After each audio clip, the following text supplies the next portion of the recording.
afternoon. It's a bit chippers in the UK at the moment. We've had snow and blizzards again, so I've got my coat on. Still got the t-shirt on as well. Oh, t-shirt, yeah. Doosan, if you're watching, that's Doosan from K-Rex, K-Rex 2. I got an email and someone said, Kev, are you sure there wasn't a Y in that?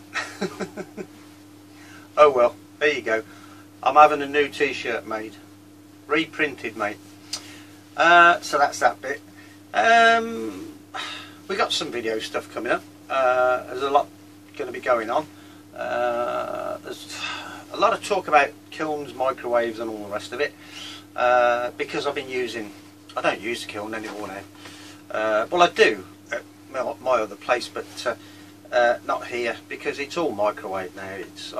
I've been trialling microwave stuff for 6 months, and for the last 3-4 months I've been doing it in earnest and all the rest of it. So there's a lot of stuff about that. There's some stuff about this stuff I made in the microwave with graphite. It was black stuff. Is it graphene? You tell me. A couple of things I want to talk about. There's a bit of recognition for someone. What else is there? Some talk about Robert Murray Smith. So where do I want to start? Yeah, okay. A message I got. Strange sort of a message, really. You know, it's on YouTube, on one of the videos, the last video I did, I think. Oh, no, it wasn't the bit where it was part of video 3. And what did this say? You get some strange comments, and this to me was strange. Pull an 18650 lithium-ion battery apart, cut a comparable size off the material and run the same tests on it. Some sort of direct comparison, you know, with my batteries or my cells or whatever you want to call them. And there is a smiley at the end of it, but what a strange thing to say. I've said this quite a lot in the past. People need to realise what this actually is. You know, what these electrolytes are, what these carbons are. It's sort of the biomass carbons with eco-friendly electrolytes. So that says to me, or I've said this in the past, I don't think I will ever get anywhere near a lithium-ion battery, an 18650. You know, maybe I will one day, maybe I won't, but I don't think I will. You know, it's all eco-friendly stuff, so you're not going to get ultimate power. Although, let's look at Robert Murray Smith. I think he's got something special going on there. Don't quite know what it is yet, but it's going to be special. You can bet on that one.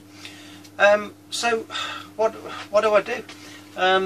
Well, one thing I could do, I guess, is call my bank manager and say, right, I need $1 billion with 500 scientists for 3 or 4 or 5 or 6 years research to come up with a battery that's as good as this 18650 lithium ion. I could do that, couldn't I? I think he'd say no, but you never know. So yeah, daft come into the week. Lots of healthy, you know, debate, good comments and all the rest of it on that last video. Yeah, great, you know, fantastic. A lot of people say we're glad to see you back, but I haven't been anywhere really. Not really. I'm still here, just working on the bench. So the next thing was, I think it was an email where someone said, Kev, you keep using these pieces of carbon for your anode cathode collectors or electrodes, and you've said in the past that on their own it's a good surface area, especially carbon fibre weave and obviously this other stuff, this carbon felt. Yeah, they do work like that. I always called carbon fibre weave my little nano wires, and I think I was correct to do so. And there's stuff you can do with it as well, like Robert Murray Smith showed us. You can put it in the kiln, I think it was for an hour at 350 degrees, and you get all this lovely little springy forest come up and masses of surface area again. So yeah, there is all of that, and I think the next part was, do you not think your carbons would work on a piece of Grafoil then? Well, I already knew the answer to that because I've tested these carbons on Grafoil. So what I've done is I've very quickly just knocked the battery together, or a cell together today, with 2 pieces of Grafoil, and all I've done is I've put a piece of Grafoil on the anode, some activated carbon on a small area, a paper separator, and then I've put another separator with this kitcheny stuff on top of that, with some cathode material on it. And what did I? Yeah, I just picked up any old, well, one of my little tubs that I'm starting to test now, and it was what was it? Oh, glucose and flour. That's what's on the cathode. So I charged it up once, 50 milliamps, 9 minutes 20, Grafoil. So I'm charging it up again. I'll show you the battery, and I'll show you a run on the data logger from that battery. There is no problem. My thoughts are, if you can get extra capacity from something like carbon fibre weave, then why not? That's the whole point of all of this, isn't it? You know, to get extra capacity any way you can. This is why I've said a couple of times now that I have not put a piece of that carbon fibre weave in the kiln yet at 350 degrees for an hour, or was it for 3 hours, or I can't remember, to get that extra capacity again, that extra 20% that Robert told us about, because I've said I'm keeping that in the bank. So when I get the results I want, I'm going to do that, and I've got another 20%. That's if I'm still with carbon fibre weave. So, you know, that kind of answers all of this one, doesn't it? You know, do these carbons work on the Grafoil? Yes, they do. So that's that bit. Now, every now and then I like, or this is going to be a thing with me now, if I see someone that's worth talking about and give them some recognition, then that's what I'm going to do, because I think that's a good thing to do, and I think it's fair, and that person deserves some recognition. Now, some people you can give some recognition to, and they're not that grateful in terms of, you know, cheers Kev, something like that, you know, simple. So who am I talking about now? Well, it's the guy I've been watching for a while, and he does some sort of off the wall type things, you know, as we all do. He's an experimenter and half, I tell you. You know, he really does experiment, this guy.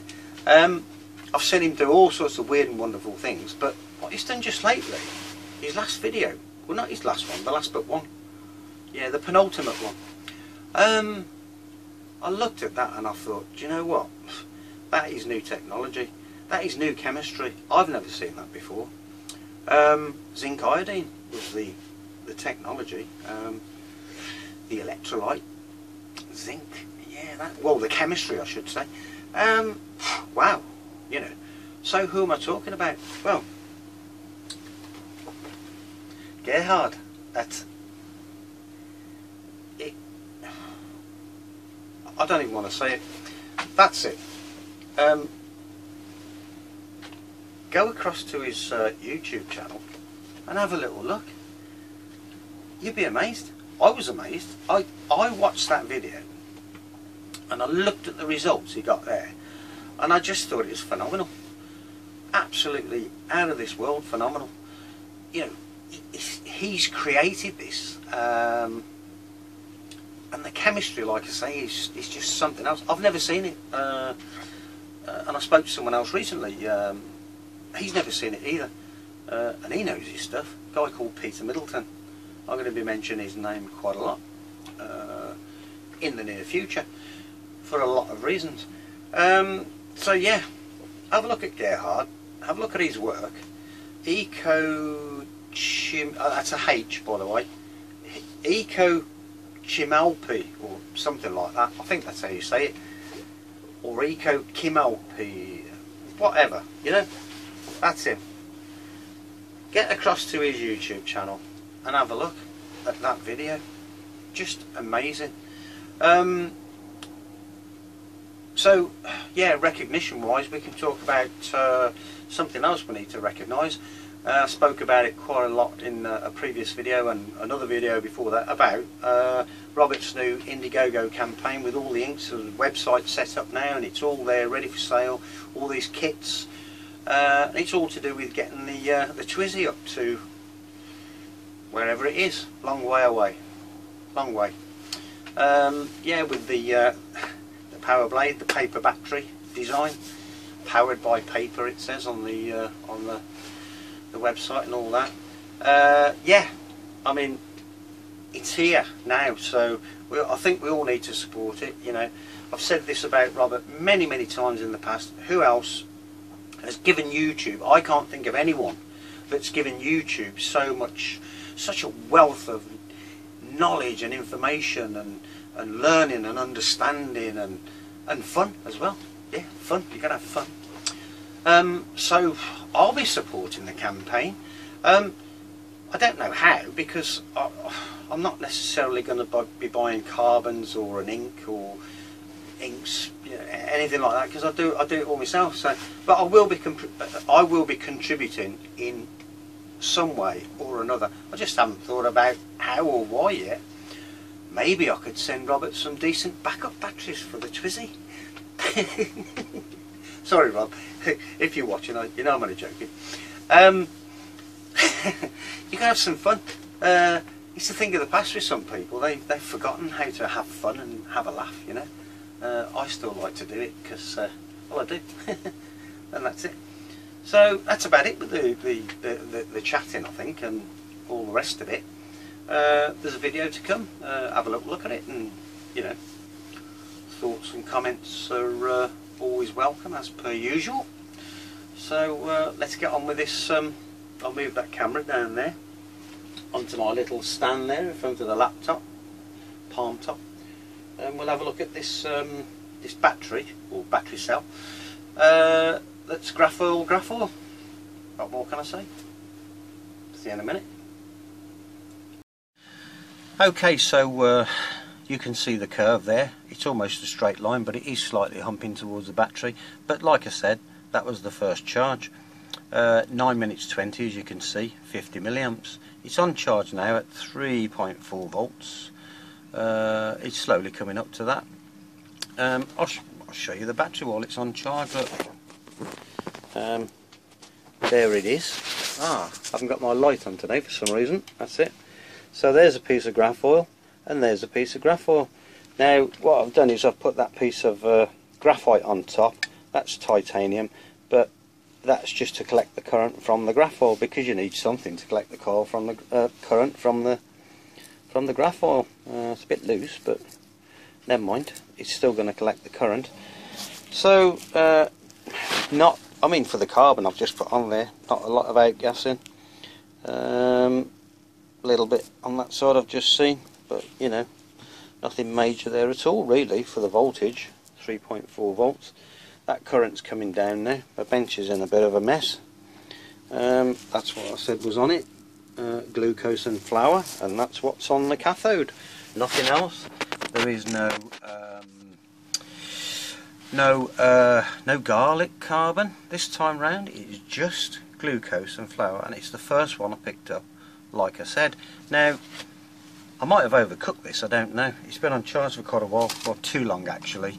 So what I'm going to do is turn the charger off. I'm going to clear that curve like so,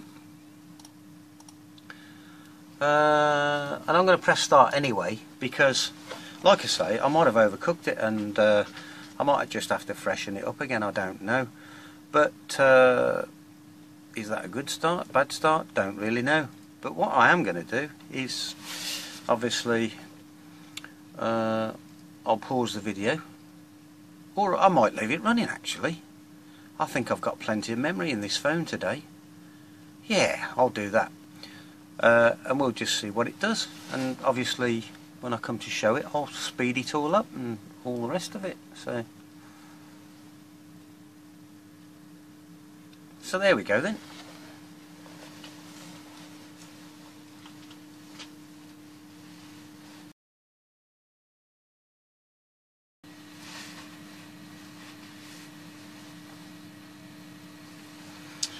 Now, it looks like it's not going to do as well as that first run, but like I say, I think I overcooked it. And it is, as I've said, that battery there. The surface area is probably as big as that piece of graphite actually, or something like that, maybe a bit smaller, but it is that one that's on the data logger. And oddly enough, we've got that hump, which is really strange. For glucose and fluorocarbon, isn't it, you know? But we're on 6 minutes, so, you know, we're still in there, aren't we? 0.55 cut off. I did forget to show a paper that I found that told me all about what the pH levels were doing and what was happening in the electrolyte at 0.5 of a volt, or even 0.6. Which is why I kept getting that awful glitch at 0.5 or thereabouts. So yeah, bit of a different curve this time, look. Definitely a different curve. All stop then, 7 minutes. So what I'm going to do is charge that up and give it another run basically. So it's recovering, as you can see. I'll pause the video and come back. So while that's going on, I wanted to talk about also ions and the way they appear. They're radii, atoms. When you look at atoms and ions, of course, and what happens to an atom when it becomes an ion, and how the sizes change and stuff like that. But initially, if you look at the first 3 columns, you've obviously got lithium, you've got magnesium, so you've got the +1, +2, and you've got aluminium, +3.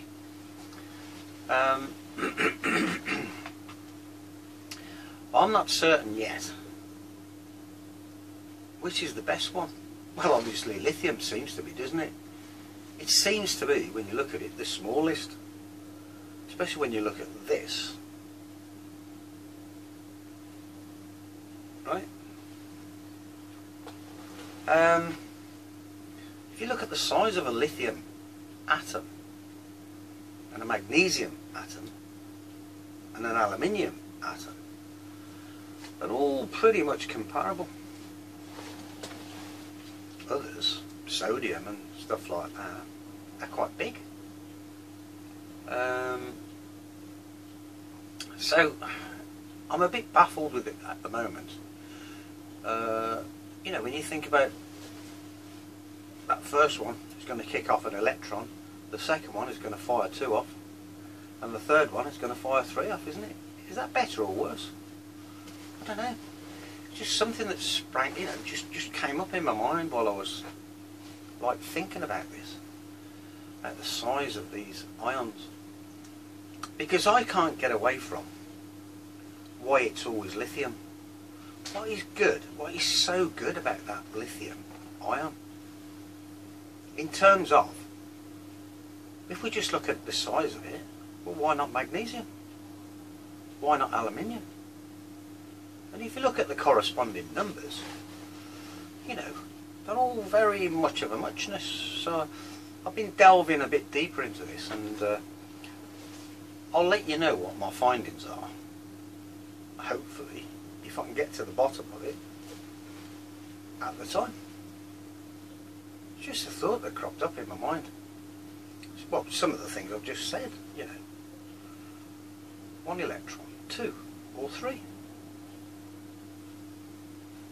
As well as the size of the atom and the size of the ion. Just a thought. Right, well, I'm hoping that this doesn't let me down again. I'm going to go for a third run, I should say. I was going to say second, but it's a third run. We'll press start now. 50 milliamps. Not going to video the whole thing this time. I will show you once again that it is that particular battery cell that I'm talking about. So 20 seconds in, 1.9 volts. I'll be back. Okay, almost 2.5 minutes, 1.7 volts there. Can't remember where it was before. Not certain if we're going to get that strange hump again. I gather we might do, but yeah, it's only the third charge, so I'll come back. Okay then, 7 minutes, 0.8 left. A better curve on the third charge, look. It's a battery curve, so I'm glad about that. Now, like I said, this I've put this second separator on for a reason, so I can just whip this cathode material off, put another piece of kitchen cloth on there, and go again with another material, which, while this thing's set up, that's exactly what I'm going to do, to be honest. I'm going to try other materials. I may even try my usual setup with the manganese dioxide, a bit of garlic carbon, what else is it? Manganese dioxide, oh, milled carbon fibre, yeah, who knows, we'll see. So this is the third run then. I'll come back at the end. Right, just caught that at the end, 9 minutes 33, look, and some recovery, marvellous, better curve, better everything really. So I'll have a little think about what I want to put on the cathode next, and come back. Right then, I've just put some new carbon on the cathode of this battery cell. And you'll never guess what it is. I'm going to show you. Orange peel. And it did 6 minutes, and that's the result there. So, yeah, interesting. It's on charge again now. It may be fully charged, I don't know, or somewhere near it. What have we got? 3.4 volts there, 3.4 there, and 3.43 there. So yeah, I think it's almost there. So 6 minutes, look, you know. So what I'm going to do, I'm going to clear that curve, and I'm going to press start. And let's see what happens. I'll come back perhaps at the end, or almost at the end, or something like that. Not a bad start. Right, that is literally just a second finished. 7.5 minutes that time. Quite impressive actually, looking at what it is.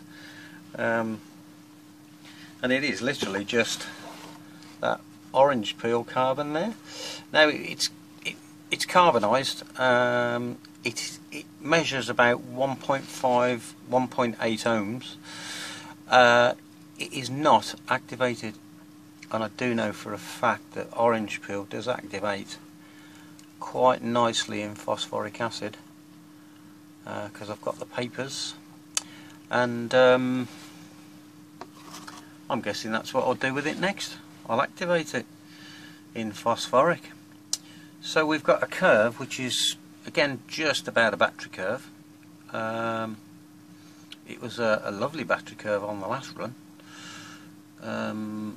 So yeah, just goes to prove that these carbons do work on this, what's it called? Grafoil. I forgot what it was called for a minute then. So yeah, Graphite electrodes. Job's a good one. I think I'll call it a day with for now with this particular battery. I'll try some more carbons on it at a later date, but got plenty to do other than that. So yeah, that's it really. Just wanted to show that one as well. Right, that was the last run, as you know. I've just put this thing back on charge and I've just dipped it. I'm hoping you can see that, because actually that bottom bit there looks quite red, but I can assure you in a proper light that is only just barely acid. In fact, it comes out at about 6 on the pH, and the anode, which is normally quite dark, has come out at an amazing in between a 7 and an 8 really. So I don't know, it looks like this could be a nice little combination. I've put some garlic carbon on there, just a touch, but I must say before I put the garlic carbon on there that I did dip it, and I did get the same results as I've just got. So I'll do another one on discharge and I'll see what the difference is there. So I'm charging this up, and this thing's charged up remarkably quickly, to be honest, as well. So could be a little winner, this orange peel carbon, who knows. But on the voltmeter we've got 3.43. now that's measuring at the battery, and we've got 3.421 there. So it went to 3.4 volts really quickly. I mean, I've never seen it go up that quick, to be honest, with any other carbon. So yeah,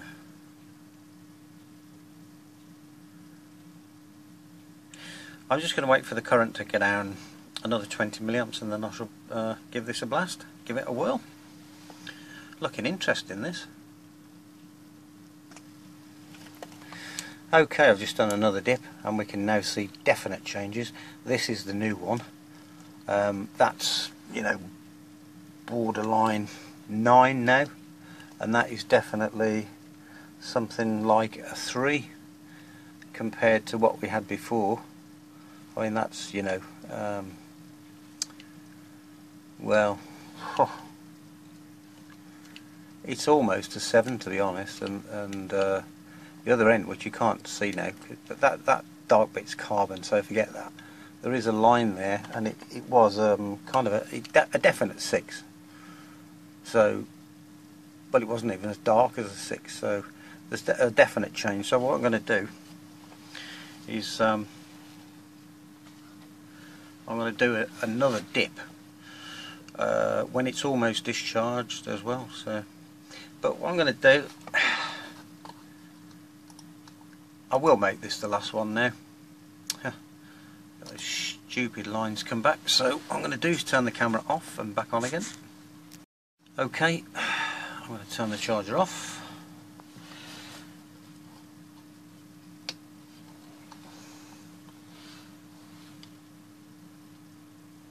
And press start.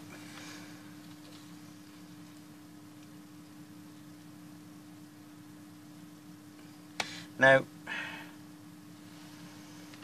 as it's all a bit of trial and error, this garlic carbon could make this better, it could make it worse. I think it was okay as it was without the garlic, or the sulphur groups I should say. We'll see. I shall just let it run. Right, I've kind of come back in at the end as it's nearly all over. Well, now it's over. Ever such a slight capacitor dip there where it started off battery. So we got almost 9 minutes there. 9 minutes seems to be like the capacity of this battery in time. For these carbons, obviously. It's recovering. So whether it was the addition of that extra garlic carbon that's created this different curve, I would imagine so, but without trying to work out what the chemistry is that's going on inside there with the orange peel as well, I don't know right this minute. So anyway, I'm going to call it a day at that because this video will be long enough as it is. I'm trying to keep them a bit shorter these days. Don't know if people have noticed that, but I have. So, over and out. Well, I just couldn't resist it, could I? I always say that's it now, I'm not going to do any more, but I just charged this up for about half an hour or so, something like that, instead of like 10 or 15 minutes. And there we are, just over a volt, and we're at 7 minutes so far. So, and a much nicer curve as well. So, and we're still on the same battery, with the same carbon, orange peel carbon, and a pinch of garlic carbon now. But as I say, it's not activated yet. I do intend to do that. And we're on the Grafoil still,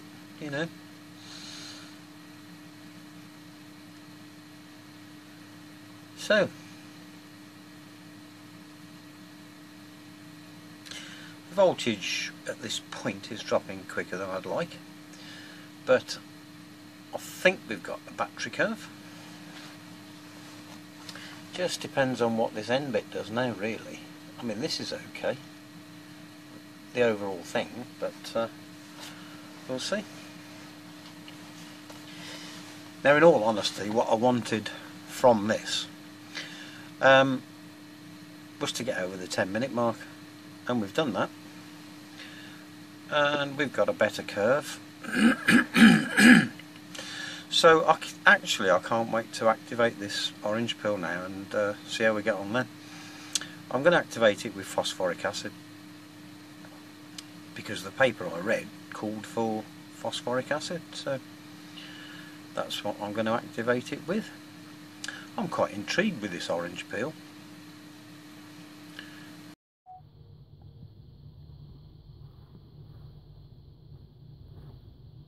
Okay, so very briefly, that was part one of the video. I'm trying to keep them shorter these days to keep people's interest, so they don't have to go through this hour or hour and a half or hour and 10 minutes, whatever. So I'm trying to keep them shorter. I should get a thumbs up for that. So as a recap, we've looked at this battery, not with carbon fibre weave, not with graphite plates, not with carbon felt, but with Grafoil as the two collector points. So that's that. I've mentioned Gerhart there, we saw that. I'd like to see this guy get lots more subscribers and views if I can. Nothing wrong with that. Guy deserves it. We know all about the new Indiegogo campaign, FWG group, and what it's all about. I'll be saying more about it probably in another video. What else is that? Oh, my little thing about these ionic radii and atomic radii. I guess what you've got to look at, I've tried to sort of use an analogy before with this, and I likened the carbon to a car park. If you've got a car park and you can get 1,000 cars into that car park, all the same size, same cars, same everything, how can you increase that? Well, you're half the size of the car, don't you? And then you should be able to get 2,000 cars on that car park. It's simple. So let's say that's your carbon surface there. For instance, you've got an ion that wants to park itself. Forgetting all of the chemistry, leave that all to one side. We've got an ion and we've got some carbon. And this is what ions do. They'll attach themselves, zing across your electrolyte onto that carbon surface. Now you're only going to get so many on that surface, aren't you? But if you open that surface up by activation, let's say, and you've got this lovely microporous structure in your carbon, then you've got these tiny ions trying to integrate into these microscopic porous structures. Let's just say a tiny lithium ion. You know, in there you might get 1 million, and in there you might get another 1 million ions, and in there you might get another 1 million, and some on the surface areas as well. So they're all integrating nicely. So you've got 3 million ions there, let's say lithium ions. Now, if you choose an ion that's too big for that micropore, it's not going to integrate, it's not going to fit in there. So they're all going to bunch up on the surface of this carbon. You might as well just close it back up again and let them sit on the surface. It's a waste of time, basically. That's the way I see it anyway. I was asked a question a while back and I forgot to answer it about why do I charge at these higher voltages. I mean, that test on this battery, for instance, every single charge was 3.4 volts. Well, the other thing about your carbons, or the thing that I'm looking for initially on the initial charge cycle, is how well can those carbons store hydrogen and oxygen atoms. It's simple. How well can they store hydrogen and oxygen before they start outgassing? And it's just one of the things that I look for, and that's why, basically. So I said I'd keep this video short. I'm going to leave it at that. I can't think of anything else to say apart from I'll be back with part 2, some microwave action.